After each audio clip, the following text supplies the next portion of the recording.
Hi, everyone. I'm Nicole Cobler. I'm one of Axios Local's Austin reporters. I write a newsletter that is daily, Monday through Friday. It's free. I would love it if you subscribed. We're covering all things South by right now and just all the fun things happening in Austin. It's a great way to learn about our city. And that's at axios.com/newsletters. So our next guest has been a disruptor in the soda industry, making his own lane in the prebiotic soda market. I'm very excited to welcome to the stage Ben Goodwin, the co-founder of OLIPOP. Hello. Hi, Ben. Hello. How are you feeling? Oh, I'm good. Good. We got a lot of OLIPOP staff members actually in the audience, so shout out. I love it.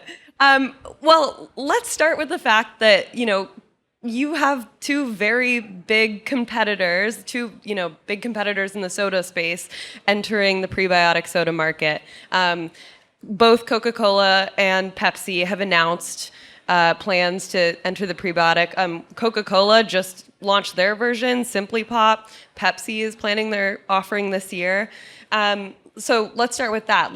Do you see these big players entering the space as a challenge for you? Does it validate the space? Yeah, totally. Also, KDP is launching an offering as well through their C4 subsidiary. Yeah, I mean, it's a huge honor, to be honest with you, because, 5-6 years ago, this is an idea that was floating around in my head. And actually, I had a beverage business before that was essentially the test run for a healthy soda. So I essentially invented this category in a little lab in the Bay Area in 2010. And, 15 years later, the 15-year overnight success, to have it get to a scale and a pace of momentum that the largest brands in the world agree it's an opportunity for growth.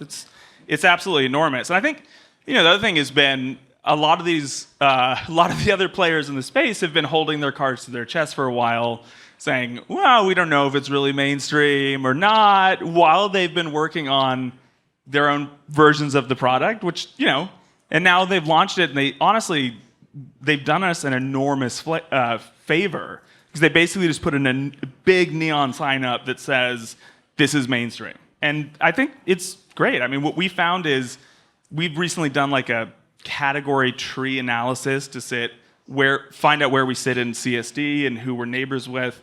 And we actually are closer to full sugar CSD and soda than we actually even are to diet soda. And so now all of a sudden we're like, okay, we get why Coke is coming to the space. We get why Walmart has built up the modern soda set, which we're extremely grateful for. But for me, these are all really, really important proof points. And for us, the goal is, we're the originators of the category. We're the standard bearers for the category in a lot of ways. And so we're going to keep leaning into that and being leaders. But I think it's great in terms of what it does to the space. Yeah. Speaking of competitors, your competitor, Austin-based Poppy, had an interesting moment over the Super Bowl. They got a lot of pushback for their ad and influencer marketing.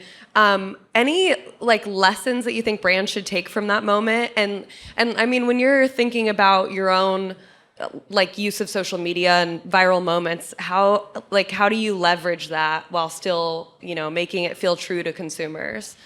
Yeah, I think it's great. I definitely don't want to chat about their experience in general. Don't want to mudsling. I think the lesson that's really important for our brand, though, is to kind of the last point I just made around this is now a mainstream category. That means that you are supporting the needs of the largest swaths of the population that you can. And I think the simple reality right now is that, and we have this ethos, we're really trying to be a friend to American society and a friend to our consumers. We're trying to be there for them, no matter what they believe and no matter what they're going through. And one of our foundational frameworks is we're a delicious soda that makes you feel good. And so making sure that you're structuring your messaging in a way that you are making your average everyday consumer feel good about themselves and their life, and that you're there as a partner with them.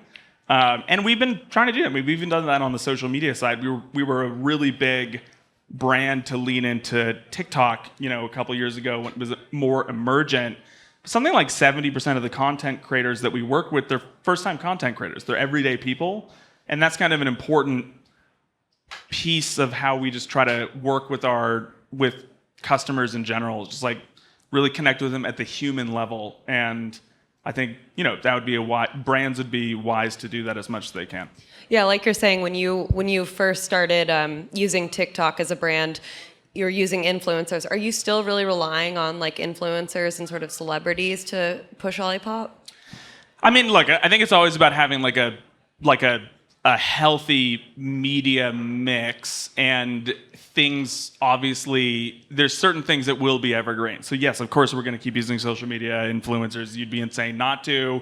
It's really cost effective. It's a really fantastic way to have a very direct relationship with your customers. I think everybody knows that at this point. But we've also gotten to the space where we're a $500 million brand and growing. We're basically about in 1 in 5 households now in terms of our household penetration.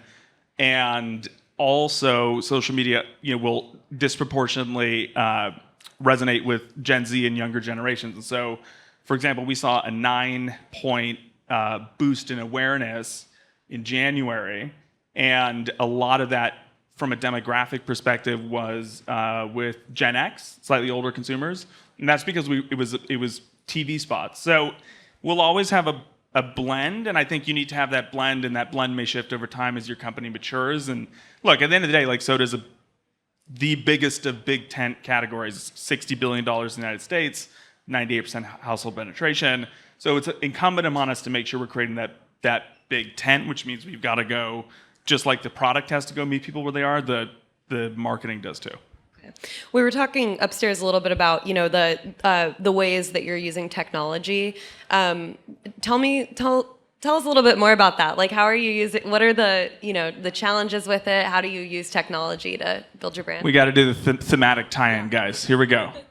All right. I mean, I think there's two main ways. Obviously, like, a lot of the tech that bloomed under COVID was around prior to COVID, but utilization of it became more normalized. We are a fully remote company, so that was really helpful to us because we use a ton of Slack, we use a ton of Zoom, we use some really great data management tools, and because a whole suite has really grown up to support remote working, that's been super useful.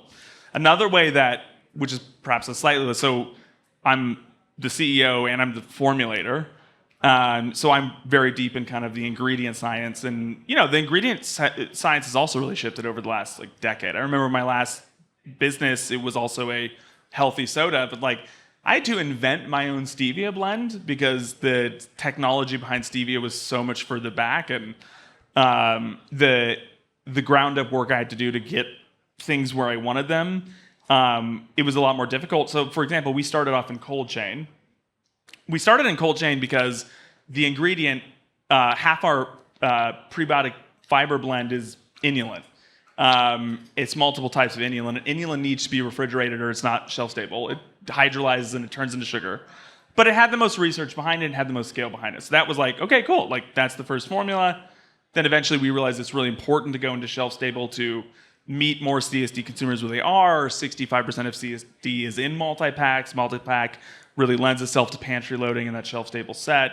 So I knew it was important to make a shelf-stable formula, and thank God the actual technology behind fibers has also increased. And so I was able to go find things that had, good scale, good cost, good empirical data. And so, in technology can benefit you in a handful of different ways. Are we getting played off? No, that's interesting. Is that what's happening? No, that's Google. Let us know. That's Google over there.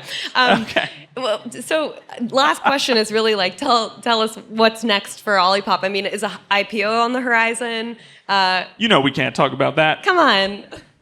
Look, I mean, we're really happy with where we are right now. my eyes are on building to $1 billion in revenue, right? And also having a sustainable, profitable P&L in terms of how we get there. There's something I always criticize as the house of cards model, which is basically chasing top line and marketing spend, but to the exclusion of a healthy long-term P&L. So that's not our strategy. This year is going to be really fun too. We've got some really great flavors coming out, some limited time offerings. We've got an enormous partnership that's going to land about 2/3 of the way through the year. And then we picked up a ton of new distribution. We just added 120,000 points of distribution in C-Store. We haven't really been able to talk about it super publicly yet, but we're in over 12,000 Starbucks outlets now. So we're going to keep increasing our availability for the customer. I'm always formulating new stuff, and we've got some really exciting stuff on the horizon. Well, thank you all. We will quickly have a stage reset, and then my colleague Carrie Flynn will be up next. So just hold for a minute. But thank you so much, Ben. It was great to talk to you. Thank you. Thanks, guys.